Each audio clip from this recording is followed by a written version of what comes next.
Well, Dr. Rubenstein, um, we talked a little bit about missing teeth, and you really did give us quite some soothing advice here that they're not quite as bad as they always look like, and sometimes a missing tooth can be there for almost a lifelong, and it's okay, doesn't matter, never has to be replaced.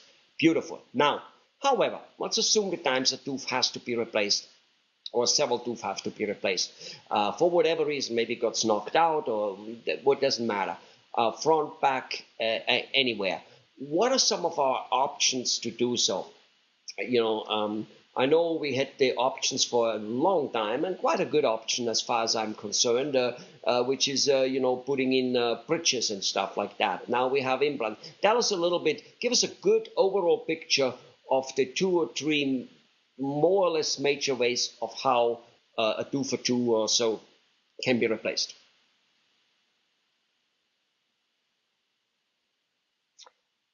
Well, over the 40 some odd years that I've practiced, obviously things have changed so much that uh, you can replace teeth in a variety of ways which didn't exist when I was in dental school. Well, If it's it not wasn't removable, it. I'm saying that your choices now are that you can make fixed bridge work by crowning teeth and spanning across that, connecting it, but you can also do it with implants. Uh, Both methods work. Both have good things and bad things and drawbacks, and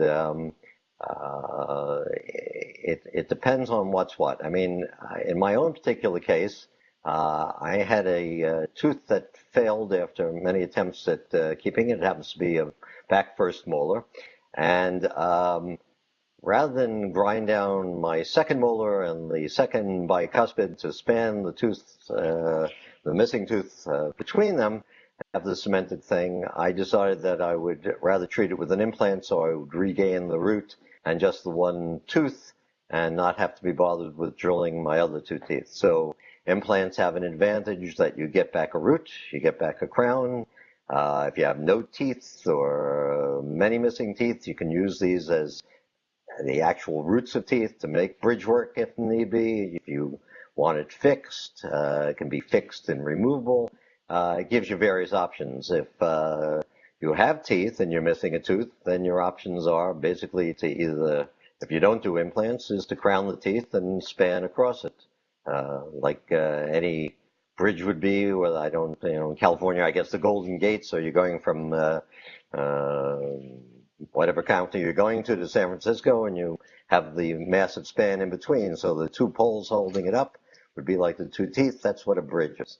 An implant would be that you're a pole and somehow you get to hop across, but that's it. Right. Now, I've heard that, while a bridge has been around for a long time and while it definitely has a fantastic workability, you just mentioned you need to grind down two teeth in order to put to put a crown on it. So you're kind of damaging the tooth a little bit. And then you hang another tooth in between, which makes those two teeth who are, holding the ball, who are the ball, a little bit harder working. But at the same token, so if something goes wrong with one of those teeth, again, all three of them are failing. You have a bigger package which could be failing rather than with an implant. Um, is that kind of like some type of concern overall?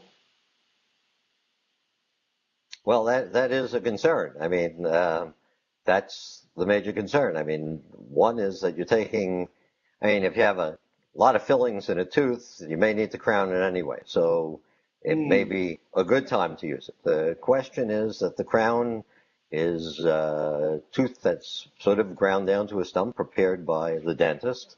And he takes an impression of that, and hopefully the laboratory fabricates a crown, which may be part of a bridge or singularly, and it fits very well and very closely to the tooth. Nothing quite is perfect, including even an implant, which is machine made. But the fact of the matter is that your tooth is, if it hasn't had a root canal, is live underneath, and if you don't take care of it, bacteria can still attack the tooth and decay underneath the crown, and yes, you can lose it. I mean, you could have periodontal failure, the tooth, the crown is fine, but the gum gets infected.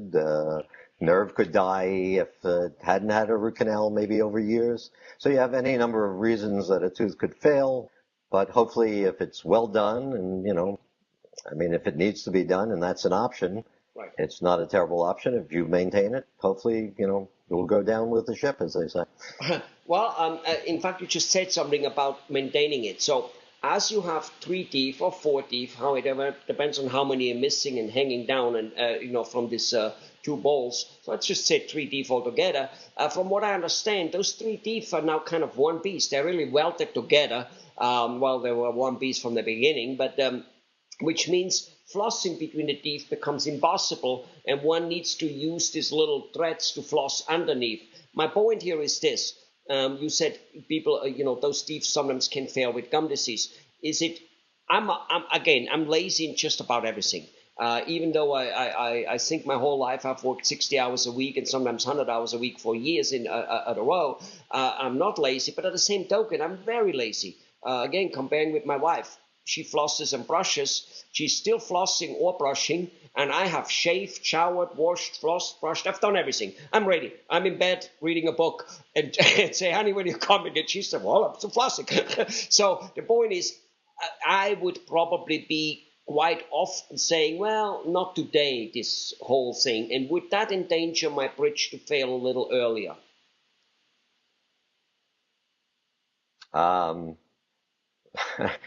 Thinking about your wife. Anyway, the answer Me is, too. well, I'm there's thinking great about her all the time. possibility. There's a great possibility that I remember a discussion ago. She was still having salad while you had already wolfed down dessert. But anyway, the answer is yes. You have a tooth that's underneath this crown. It's a live or a sort of part of a live object, which is you. And it did have a life, whether it was root canaled or not. And an implant is basically a titanium structure that's been made, and so it's metal. And the tooth is not metal. The crown may well be. So the answer is that you can't decay the tooth, the implant, but you could decay the tooth underneath the crown. So yes, over time, if you don't take care of it, it's possible that it could rot. I mean, that's why we're hoping that you'll come back and see whether things like that happen so we can catch it early before it's missed. But so that seems to be one small advantage, another one small advantage of an implant, that the flossing and stuff, the taking care of it is a little easier. And that only goes for lazy people like me. That doesn't go for nice, dedicated people who floss and swallow and brush like there's no tomorrow. Wonderful. And an implant really isn't all that much more expensive compared to a 3-unit bridge, as you call it, right? I mean, because you need... yes. Well, it's probably comparable price. It may be a little bit more expensive. One is that assuming that the tooth is already missing, and depending on the surgeon's need for bone to place the implant, because that's if you don't have bone, you can't put an implant in. But assuming that you don't need to have bone grafted so you can build more bone, it's probably an equivalent cost. It might be a little bit more for an implant, depends on the practice. It might be the same, might be even less. So it's difficult. Right. But it's not a major. It's not a major like. It's not an old Toyota and a new Mercedes type of thing. It's right there. Now you just said something again, right. And you mentioned that before. If you place an implant, that titanium, iron screw, which I call it, the titanium screw, which you put in, which is the same that they use for hip replacement and stuff like that. When you put that in, your body, the bones, they believe that, oh, there is still a tooth there, there's a root there. And because without that root being there, your gums start shrinking, and then you start having that caved-in feeling, which we know from, grandmothers, type of thing. So if you place implant, that caved-in feeling will not really happen because the bone structure will stay strong because it feels needed. Is that a wrong assumption, or is that relatively correct? Well, the assumption, well, if you can place the implant and you haven't lost the bone, Right. if you're missing several teeth and you fall in, that's one thing. I mean, one of the instant things about wearing a set of dentures, oddly enough, is that if you had all your teeth missing, your face would sort of collapse as you bite down. And two is that your teeth and the roots in the bone support your lip function as well as the output of it. So if you Hmm. had implants put in there, yes, it would support your lip. If you had no money to put implants in and you needed a full set of teeth and dentures were your way, oddly enough, dentures would be a great facelift at times because we can plump you out with them. So depends on what your needs are, but you know, to say that you can build out your face with implants, you'd probably be doing it with the bone first, and the implants would be second. So it depends Well, on I'm how many not teeth you're missing. necessarily saying to build it out. I'm just saying preventing it from keeping shrinking even more. The answer is yes, but you'd still have to maintain implants. You know, we used to think that you put an implant in, and over time the bone might go, but it's such a long period of time you probably wouldn't be around. And if the odds are right, that probably is the norm of the day. But you still have to maintain it. It's a little bit different than a tooth in its biology, but with just some maintenance, you can get away with murder sometimes. You know, it's amazing. Everything in life, I have noticed so far and not always participated in is you need to participate, you need to maintain, you need to be involved. If you're not, the best doctors in the world, the best engineering, the best whatever, really isn't all that good for you. um, all right, so good. So basically, we have it: implants, bridges, and crowns, and stuff like that, all workable. And it depends a little bit on the desire, on the current situation. But both of them seem to be good solutions to look good again and have a functional mouth. That is correct, and I think things are going to change in the future. Whoops.